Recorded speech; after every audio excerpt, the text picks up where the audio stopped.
a spring grain salad, starting with the grains. So I'm taking a couple of shortcuts in this recipe.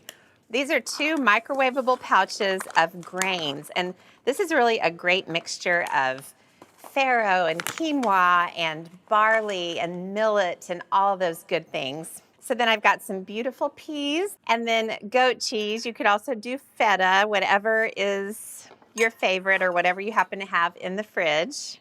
Radishes, perfect spring salad ingredient. And then some halved cherry tomatoes, grape tomatoes, different colors, some chopped herbs. And then my second shortcut is bottled dressing. And this is a lemon garlic dressing. Oh, just perfect. Oh my goodness. You can totally make your own dressing, but this is such a great shortcut. And then just toss to your heart's content.